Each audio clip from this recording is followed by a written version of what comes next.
Assalamu alaikum wa rahmatullahi wa barakatuh. My name is Alan, and this is a story of my meeting with Allah, God, from a near-death experience by an overdose. This is also going to be my remastered version and my full Islamic documentary about the basic beliefs of Islam. On the night of July 4th, 2020, I had an overdose from Molly or MDMA while at my friend's house. We were smoking marijuana, and I would try MDMA or Molly for the first time.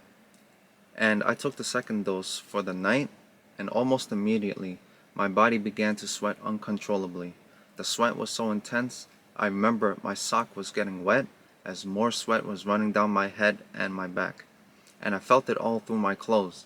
I have never experienced such intense sweating in my life, even after the fact that I have fevers.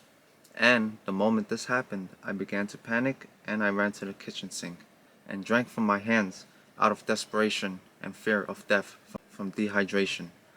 But it didn't help much because sweat was coming out faster than my intake of water. Then, the effects of the drugs has gotten so strong I couldn't find the strength to stand up anymore. So I made my way back to the couch as fast as I can, and the moment my back touched the couch, I had to lean forward to throw up. It was like this nasty feeling you get in your head and stomach when you're drunk, but you just can't hold it back anymore. And when I threw up the second time, my life flashed before my eyes, and the speed of information was coming into my mind so fast, I remember I saw every second of my life in perfect clarity, and had full recollection of all my latent memories.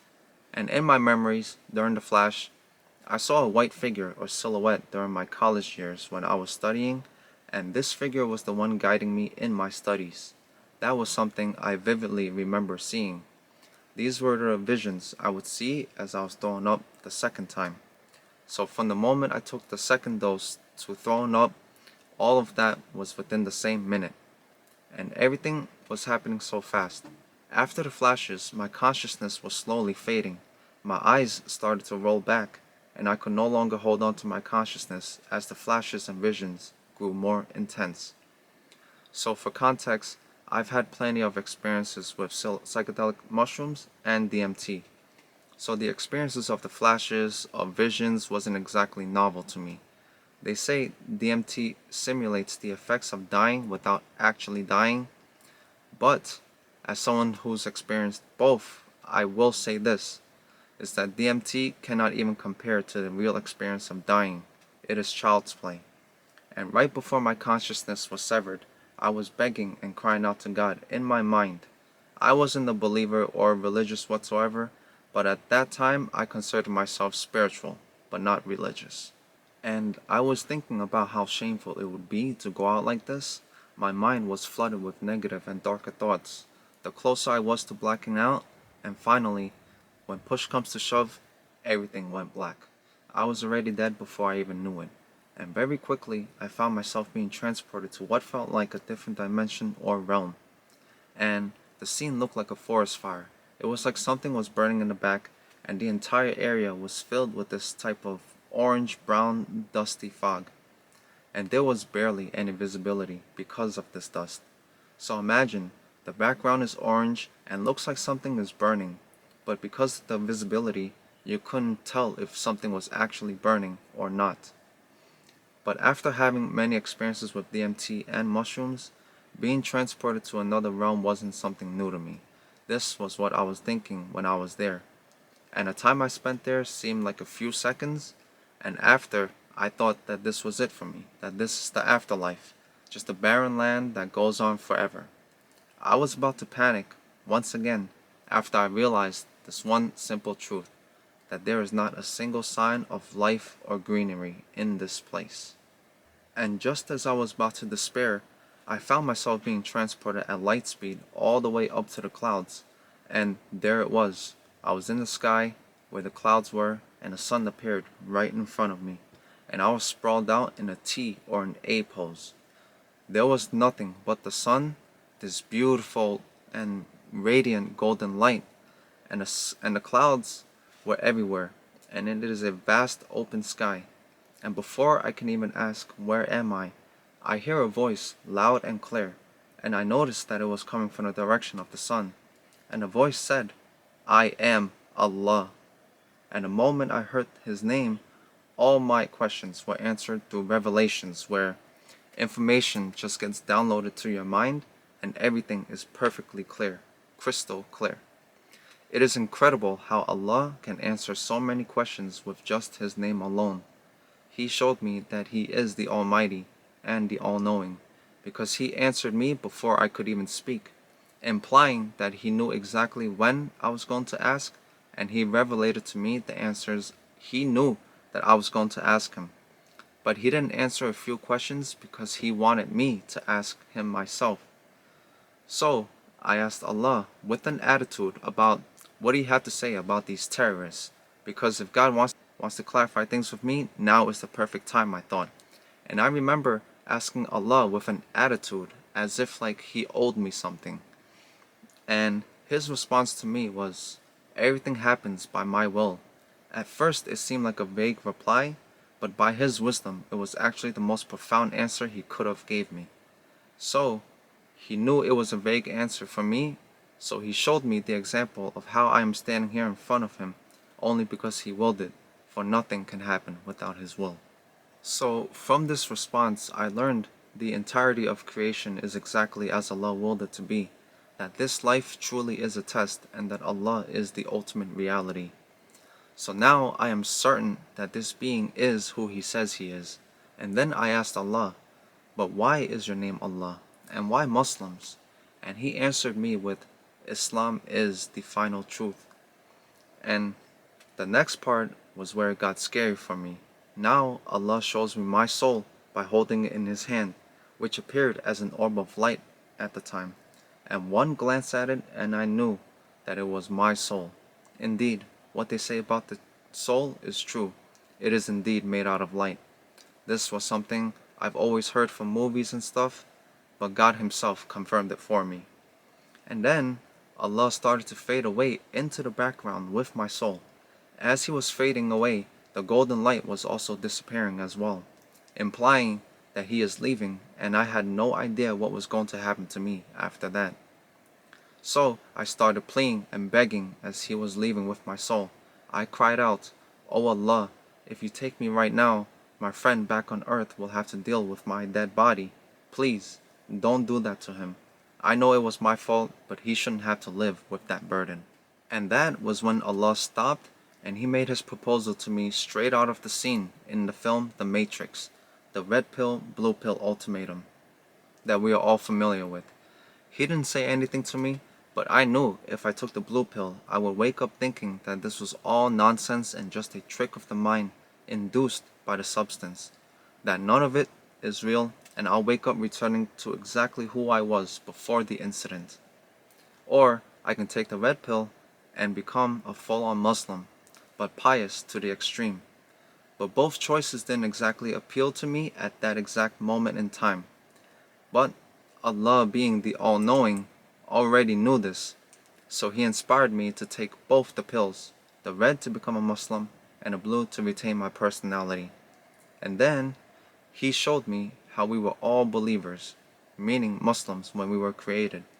Now remember, my life flashed before my eyes because Allah willed it so, out of His wisdom.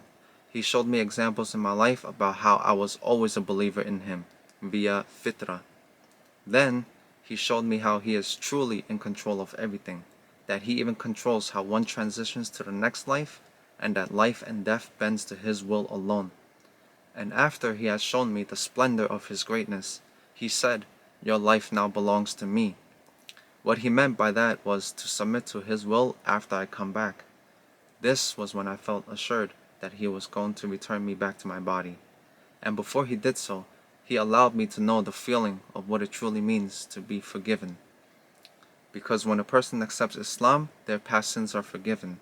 And I cannot even begin to tell you what it feels like, for it can only be experienced. And I can confirm that this is what Islam teaches, and the religion of Islam confirms everything that Allah had informed me about. For He is the author of the Holy Quran, and Allah made an extra reminder for me to never forget that everything and anything can only happen by His permission. And now, I finally wake up from this ordeal. It is July 5th, around 2 to 3 in the morning, and my jaws just dropped, and I tell my friend, I just saw Allah. You can only imagine the shock on his face. At this exact moment in time, he was an ex-Muslim. I informed him about what I have just witnessed, and answered every question he had for me.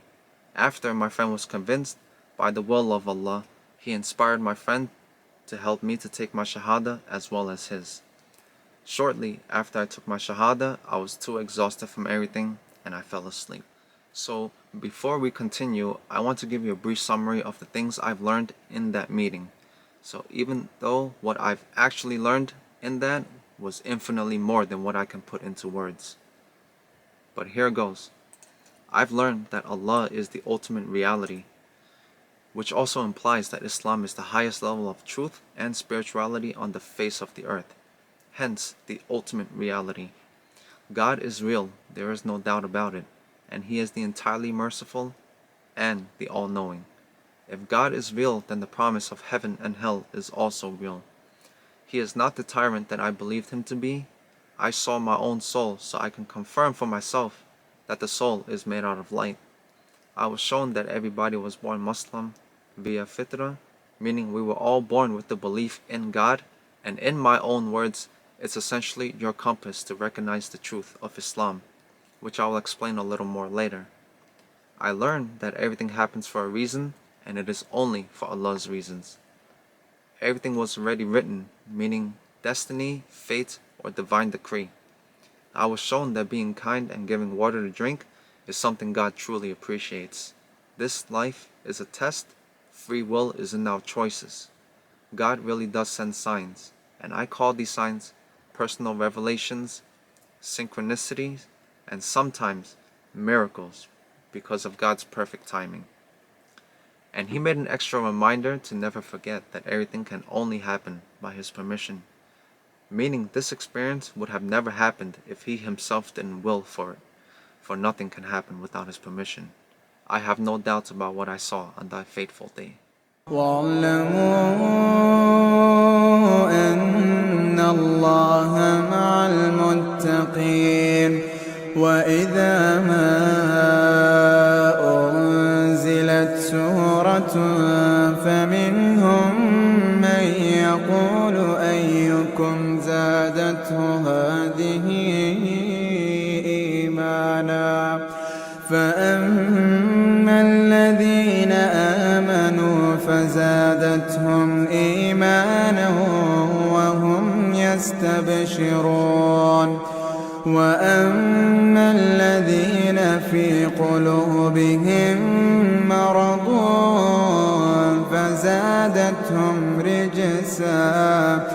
فزادتهم رجسا إلى رجسهم وماتوا وهم كافرون أولا يرون أنهم يفتنون في